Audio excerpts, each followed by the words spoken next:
If one person leaves, you go and get another person. But what if 10 people in your office left on the same day?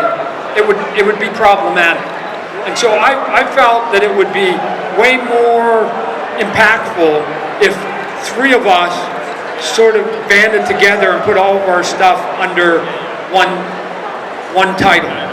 Now, here's where dumb luck. If anybody ever goes into business for themselves, you must have, as part of your equation, you must have dumb luck has to be part of it. So here's where the dumb luck sort of comes in. There's 3 of us. We're about to go to New York and tell them we're going to quit, right? With 3. Rob Liefeld says, hey, I got a buddy named Jim Valentino. Is it okay if Jim Valentino joins? Cool. The more the merrier. Now we got 4. We're heading to New York. We got 4. We're going to have a meeting. Tell them we're not going to be doing any more work. We're going to start a new company. We land in New York, and we're going to have a meeting the next morning with the editor-in-chief and the publisher at Marvel. And I happen to be at some auction house or whatever else, doing some business, and I run into Jim Lee. Right? Jim Lee, at this point, just so everybody knows, was not part of that equation. He comes in less than 12 hours before the creation of what we all now know as Image. Jim Lee comes, and I meet Jim, and he goes, hey, what are you in town for, Todd? And I give him the sales pitch, and I'm good. And I give him the sales pitch, and I go, here's what we're doing. By the way, we're going to be having the meeting tomorrow morning. An hour later, he phones me, and he says, is it okay if I join? And I went, duh. That's good. And he goes, and I want to go to the meeting. And now, just so everybody knows, at this point, this was in December 1991.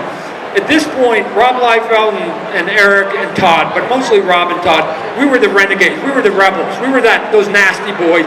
And of course, I know Marvel and DC are going, of course Todd and Rob would go start their own company because just who they are. But Jim Lee was the moment.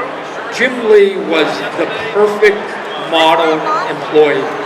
And if Jim Lee, the golden boy, could lead, anybody could lead. And I know he was the one that put the biggest gulp in their throat. Was Jim Lee. Jim Lee is now going to come. And Jim Lee says, hey Todd, I'll join you. Can I bring my buddy Will Portacio? Duh. Remember, we're on a plane heading with 3. We get Valentino, boom. We get the golden boy, boom. We get Will Portacio. I'm feeling kind of good. So I head to the hotel. It's about 11 o'clock at night, and this is where dumb luck comes in. I'm walking to the elevator, and I run into Mark Silvestri. He's there for some convention or something. I don't even know to this day why he was there. He just was there. And I go, Mark, can I have a few minutes of your time? And I did the sales pitch on him, too. And at the end of it, he says, so you're saying I've got to give you an answer in the morning whether I'm quitting Marvel? Yes, this is exactly what we're saying. He phones me at 7:30, the meeting was at 8, and he goes, I'm in. And just like that, we had 7. We had 7 of us. We go to the meeting, we tell them why we're not, right? 7, and Image is born that quick. Yeah. The heart attack, we knew what we were doing. We went into Marvel, we told them why we were quitting. I have clear recollection because we went into the meeting. It was me, my wife, Jim Lee, Rob Liefeld. Right? Rob Liefeld left. As we were getting into the elevator at the end of the meeting, the editor-in-chief walked us to the elevator, and as the doors were closing, it's just like a movie. You've seen this scene in a movie. You're sitting there, my wife and Jim Lee and myself, and the doors are closing, and the editor-in-chief, Tom DeFalco, says, hey, he goes right where the crack was. Hey, if it doesn't work, you're welcome back. Right? And it closed, and Jim gave me the same look that I gave him. Jim Lee is a smart man. He was going to go into the medical profession. Not a dumb guy, right? We were going to make this work.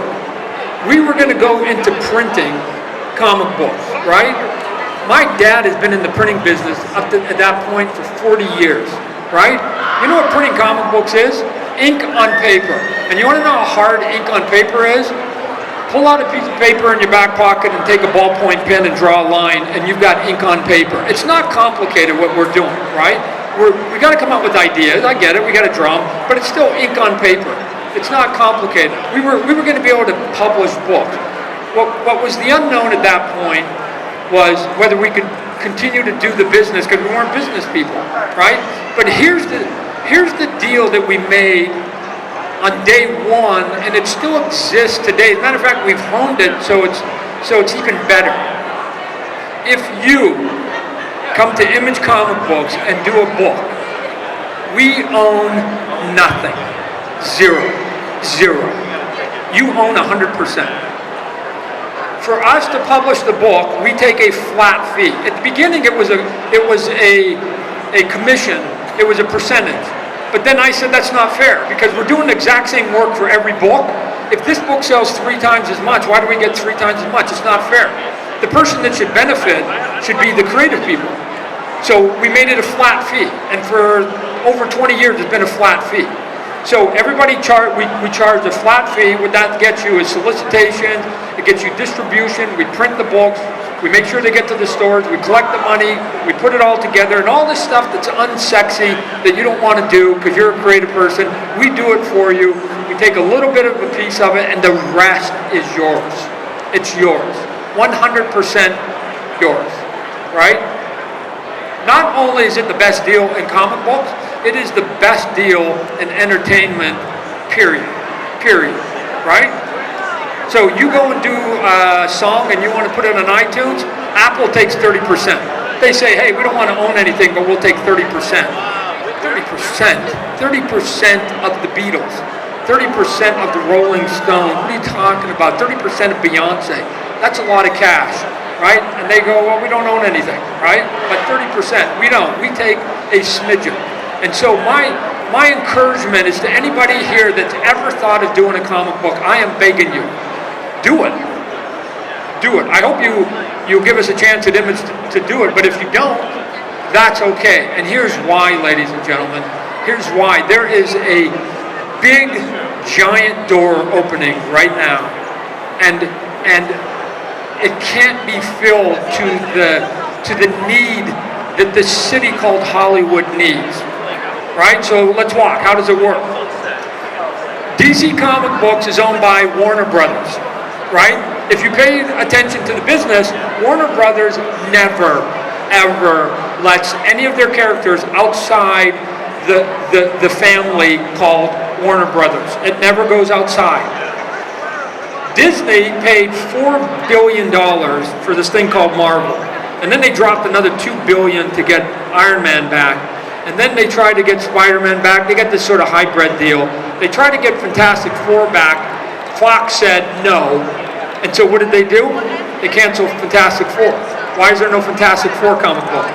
Because Disney does not want to promote something that they will never get the money from Fox. So that's the reason. They're just not brave enough to do that with the X-Men, because they're never getting the X-Men back. Right? Because those 2 deals were done years ago, and somebody signed one in perpetuity, which means Disney's never getting them back.